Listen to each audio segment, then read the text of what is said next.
This is The Climate Question from the BBC World Service. I'm Sophie Eastall, and I'm speaking to someone with a very enviable job, a safari guide in Tanzania, Nima Amos. I'm in the vehicle right now. What I'm seeing in front of me is the woodland area. A lot of birds, the greenery of the woodland area, it's beautiful. I don't see any animal for the moment. I know at night there are going to be a lot of them because when everybody is sleeping, that's the time that these animals are going to roam around like, okay, this is our land, especially hyenas. It's a pretty incredible place to call your office. Yes, for sure. And what animals are you following at the moment? At the moment, Great Migration. Great Migration is among the biggest things that our guests love to see because it's very amazing to see the number of the wildebeest that we have, the number of the zebras.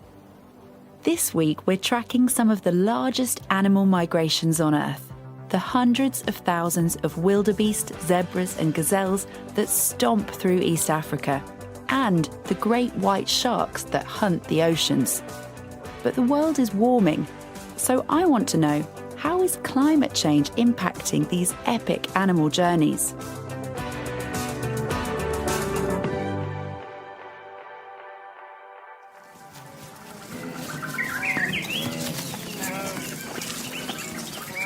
Great Migration is the biggest migration that we have here in Tanzania.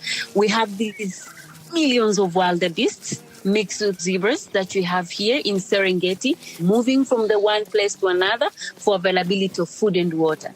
And what does it look like? I mean, I've only seen it in videos, but it must be a pretty awesome sight with so many animals. Yes, it's plenty of animals, a lot of wildebeest. When you see thousands of them running together, I mean, it's something that you can't even be able to explain it well if you see it. It's a magical thing. Yeah. And do you get the other animals running after them? I mean, the predators, the lions and the cheetahs? For sure, yes. Wildebeest, they're the main source of the Serengeti ecosystem.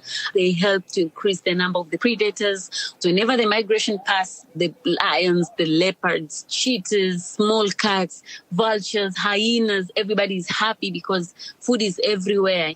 And what kind of noise does this great migration make? Is it pretty noisy?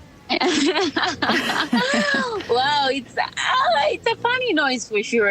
I get this from a lot of my guests when the migration, they're around here. They're like, okay, you know what? We couldn't sleep at night.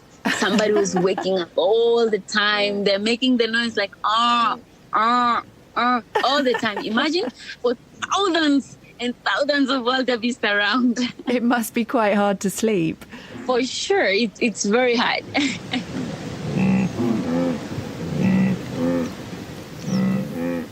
As the seasons change, the wildebeest move from the Serengeti in Tanzania to the Masai Mara in Kenya, following the rains and the resulting luscious grass. For the last few months, the hungry herbivores have been busy giving birth to their calves. I've been working for more than 5 years as a safari guide. And it's always the great moment when I get to see the wildebeest giving birth. I'm telling you, it's a wonderful moment seeing how they're giving birth and straight ahead after 1 minute, 2 minutes, the calf can be able to walk. The mother can be able to lactate the calf. It's a moment that whenever you see it, you're like, okay, these are incredible animals. But recently, Nima's seen the patterns of this birthing change. Because of the climate changes, last year we had unexpected rain, a lot of rain, which made even the wildebeest being a little bit confused. Like, I was at the eastern part of Serengeti this January, and there were plenty of the wildebeest giving birth around that area where they were supposed to not be at this time.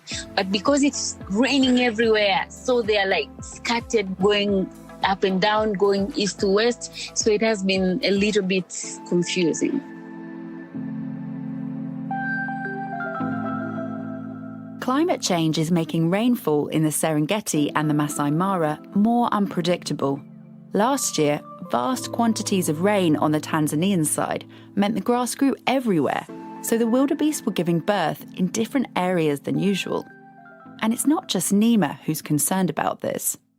I first got involved in this when I was an undergraduate student in Kenya in the early years. During that time, we went to visit Masai Mara, and I got really interested in the place ever since. Joseph Ogutu moved to Germany, where he's a senior statistician at the University of Hohenheim, and he focuses on wildlife in this very ecosystem. He's been analysing data captured by the Kenyan government, which sends people in low-flying planes over this vast savanna to painstakingly count by the human eye and with photographs the number and timings of wildebeest. And climate change is causing the Great Migration to change. We are seeing that the migration used to visit Masai Mara in much larger numbers in the 70s, in the 80s. There used to be at least over 1 million wild beasts alone coming to Masai Mara from the Serengeti. But over the years, that number has gone down. And nowadays, it is hard to find more than just about 250,000 visiting the Mara. That's a big change from over 1 million to 250,000. It's a massive change. It's a massive change indeed. The other change is that these few that do make it to the Mara each dry season spend less time in the Mara than they used to do in the early years. And they're spending about 1.5 months less, based on our estimates, than they used to do in the early years when they were coming in larger numbers. Those are huge shifts over the decades. The wildebeest are spending less time in Kenya. They prefer it on the Tanzanian side, where Nima says there's been more rain and therefore more grass. Climate change is affecting the animals in lots of different ways. The first is through the Mara River. So in recent years, the Mara River nearly completely dried out, which represented a serious challenge. Secondly, when the rainfall reduces, then the amount of grass produced also reduces, forcing the migration to move over longer areas looking for water and food. They go closer to villages or the homes of poachers. So the number of the wild beasts that are killed as a result of this increases. So when there's more drought, that pushes wildebeest closer to humans. How much have the numbers gone up in terms of wildebeest being poached? About 100,000 wild beasts are poached every year. On top of that number, you would add more in years which have got less rainfall due to drought. So it's a massive loss. Joseph's seen drought get more intense and more frequent in recent years. Since 2021, East Africa has been gripped by a horrific 3-year drought. And scientists say it was made 100 times more likely by climate change. We've made a whole programme about ways to tackle drought in this region. Just search our back catalogue and type, "How can we fight drought in the Horn of Africa?" wherever you get your podcasts. It's not just drought that's causing a problem. The temperature is increasing in Masai Mara. The average minimum temperature at night used to be about 7 degrees Celsius in the 1960s, but that has now increased to 11 degrees, which is an increase of 4 degrees Celsius. That's a massive change in temperature. It means that the water that is in the ground and the river evaporates faster, so there's less for the animals to drink, and it's harder for grass to grow in Kenya. So they stay longer in Tanzania, where they're more likely to come into contact with poachers as they roam the plains for food and water, and they're also more likely to overgraze the grass. Climate change isn't the only factor. Joseph says there's been dramatic changes in land use since the 1970s. There are far more livestock, which means competition for grazing, and there's been an increase in human settlements, which come with a lot of fencing, so it's harder for the wildebeest to roam freely through the territory. Yeah, I think the animals are trying to do the best they can to adapt. The habitats are getting lost or degraded in various ways. So climate change just continue to pile more pressure on these animals and accelerate the loss of the animals and the loss of their habitats. And Joseph, you're Kenyan yourself, and you're obviously really passionate about these animals in this place. Does it make you sad that such fewer numbers are coming to the Kenyan side? Yeah, I am concerned about the migration, not just because the few are crossing into Kenya, because, from the perspective of the wildies, they really do not know Kenya or Tanzania. They see the old Serengeti Mara. They don't have passports. They don't have passports. They see the Serengeti Mara as one ecosystem. So if one part of the system is not working well, then the whole system gets affected. So if we really want to preserve the migration into the future, then we really need to make sure that the whole system as a whole is working.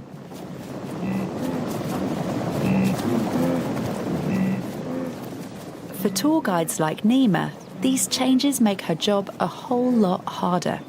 So you get some of the guests like, okay, maybe my map shows me I have to go to the northern part of Serengeti because it's going to be a crossing at this time of the year.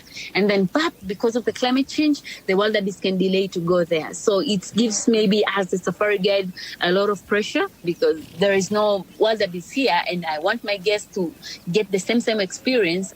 My guests traveled maybe from UK, from US, from all part of the world for this. So it gives us a lot of pressure, and also it's the best time also to explain to our guests about the climate change and to give them the education about it. I mean, these changes that you've seen with the wildebeest, I mean, how worried are you about climate change and what's happening to the Serengeti?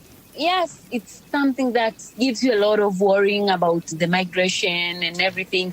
Wildebeest migration in Serengeti is very, very important. When they move from one place to another, they shape the landscape, eating the grasses, opening the woodland area, helping other animals to increase, helping also our country because, the wildebeest migration is among the most famous in Africa. So it helps to increase money in our country, people to get employed in our national parks. So the migration is very important, not only for the animals, but for the ecosystem and for the humans too.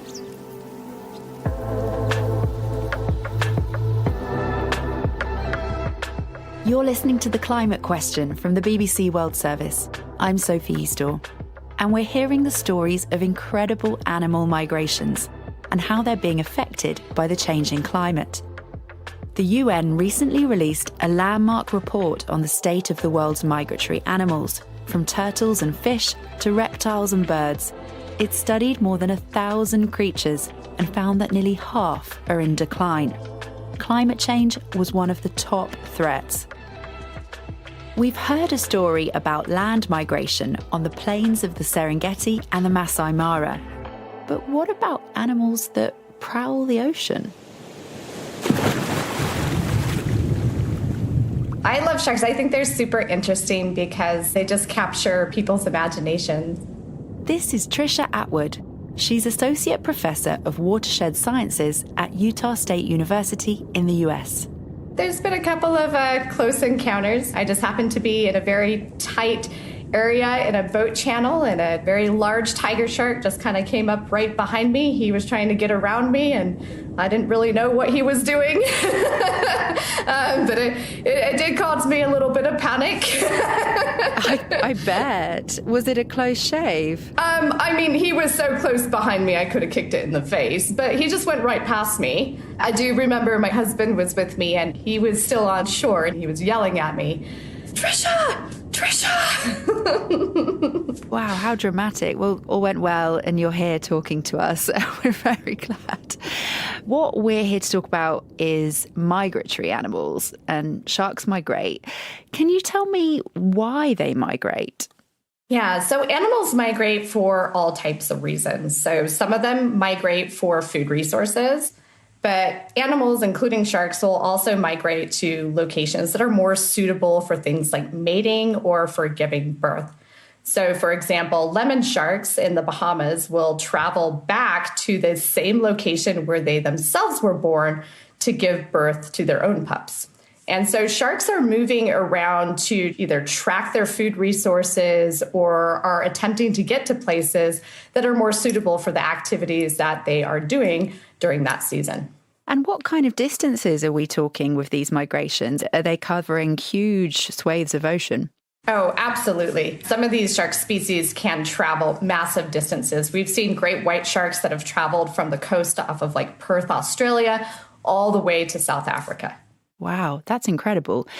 And so we know that climate change is increasing temperatures, including ocean temperatures. Is that impacting sharks? Absolutely. So sharks and lots of other animals sometimes are cued by water temperatures or air temperatures that is telling them, hey, this is the season for you to go somewhere else. Because climate change is altering those temperatures, they may choose to migrate at a time that isn't appropriate. They may decide to migrate before that food resource is there. Then when they get there, there's no food, and now they're in trouble. Animals are also moving because where they currently are located may be completely uninhabitable for them now. So all animals have a thermal temperature limit that their body operates at.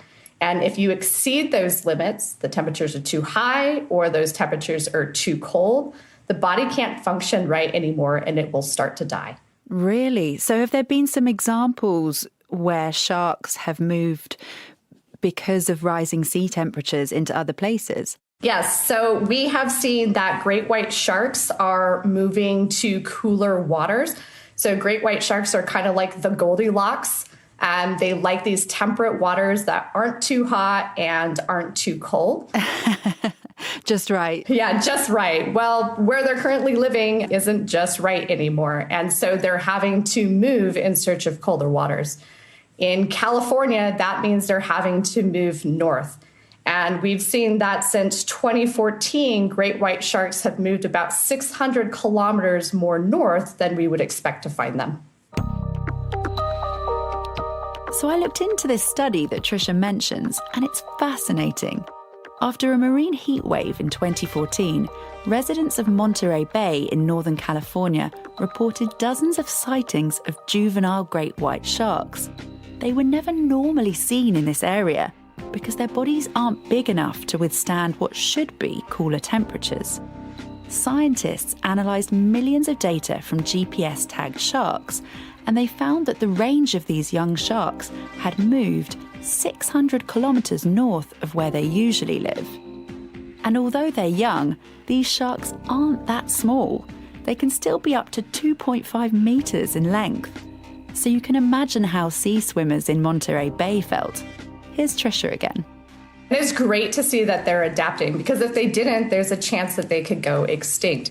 But being as these sharks are very, very large organisms and they do kind of invoke a level of fear in people, it's got people a little bit nervous. Even though we have not seen any increases in human conflict with great white sharks.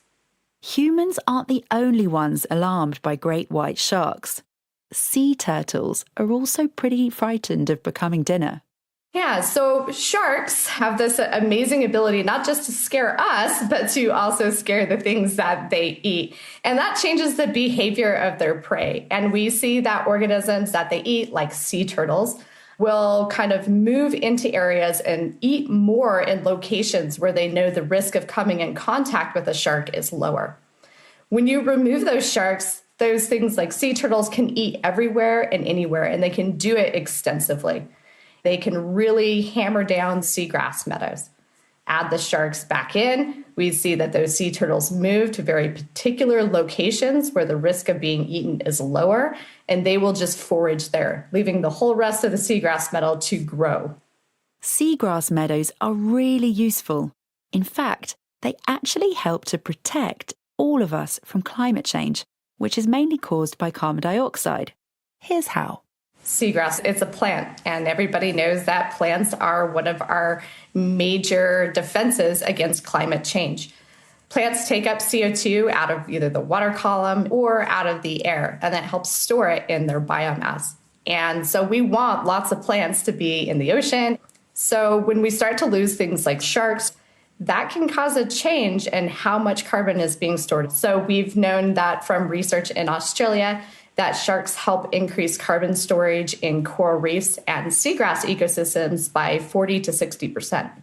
40 to 60% more carbon storage thanks to sharks. So when sharks' migration is altered because of rising sea temperatures, this whole carbon storage system gets disrupted. Tricia says this is happening in the waters off the United States, Australia, and Indonesia. But when sharks are in the right place, these fearsome animals can be climate change heroes. Given that sharks have this vital role in helping to store carbon in the oceans, do you think that they deserve the bad rep that they get as killing machines? No, but I think, Jaws has a lot to say for that. The guy who wrote that book, he regretted writing that book. He spent most of his life after writing that dedicated to shark conservation. I didn't know that. Yeah, it's really interesting. Yeah, he felt, I guess, an extreme guilt because, people basically went on a murdering spree after that movie. I mean, it instilled a level of fear in people that they had probably never, ever imagined. I've never even seen Jaws because I know I'm going to be too scared. But sharks aren't the only migratory animal that acts as a secret weapon against climate change. Research that we worked on shows that by just managing about 10 groups of animals, we could be taking out or sequestering more CO2 from the atmosphere by about 6 gigatons of carbon per year. 6 gigatons a year? So for perspective, some experts say that we need to suck 10 gigatons of CO2 a year out of the atmosphere to meet our climate goals. Tricia's study found that protecting and restoring the populations of certain animal species, including sharks, could get us 60% of the way there. Any guesses what the others are? What? Marine fish, whales, grey wolves, musk oxen, elephants, bison, sea otters, and... Yep, those snorting, grass-munching wildebeest that we heard about earlier are in this powerful lineup. Why? Well, it's a lot to do with the basic functions of life: eating and pooing. Each wildebeest eats 4 kilograms of grass a day. That means the super herd leaves behind it 420 tons of dung every day. It's an immense windfall for dung beetles. All that juicy grass that the wildebeest chomp is made out of carbon, and so their dung is made out of carbon, and that gets eaten by dung beetles who bury that carbon into the soil. But wildebeest also help prevent wildfires. Yeah, so we've seen that when we lose wildebeest, they're not grazing those grasslands anymore. And that can cause those grasslands to be overloaded with fuel. So when that grass becomes dry and dead, it's fuel for fires. And fires are the worst thing imaginable when it comes to climate change, right? You're taking carbon that was stored in a plant and you're instantly turning it into CO2. And so when we lose wildebeest, we have more fires and we have more intense fires. And that strongly reduces the amount of carbon stored on those ecosystems. When the wildebeest aren't migrating anymore, it means that the areas where they are staying longer can become damaged by overgrazing. So maybe those grasslands aren't producing as much anymore. And the areas where they used to go into that they're no longer making it to, we see that they become these massive fuel stocks for fires.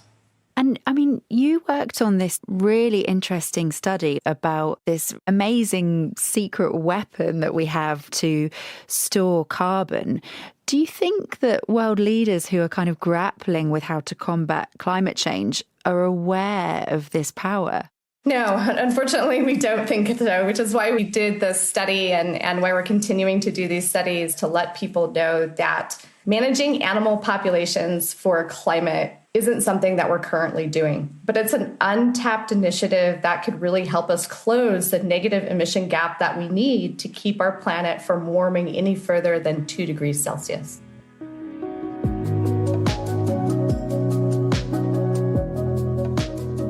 So in Kenya, there could be more wildfires as wildebeest aren't coming as much as they used to, which, as we've heard, has a climate cost. And all across this massive ecosystem, it's the migration of these animals that's key to locking that planet-warming carbon into the landscape. And that's why we need to protect it. Along with the sharks that terrorize the oceans and conserve the seagrass meadows, they're a secret weapon in the fight against climate change. Of course, there are many other reasons why we should protect these migrating creatures. For people like Nima, they mean everything. Working as a guide in Serengeti, I love it because I love animals. I love nature. So me working here with all of these animals, the landscape, the beauty of Serengeti makes me feel like I'm in the right place where I'm belonging.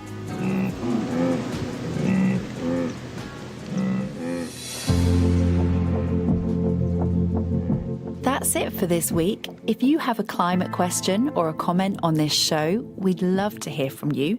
You can email us at theclimatequestion@bbc.com. I'm Sophie Eastall, and the producers this week were myself and Octavia Woodward. The editors were Greer Jackson and Tom Bigwood.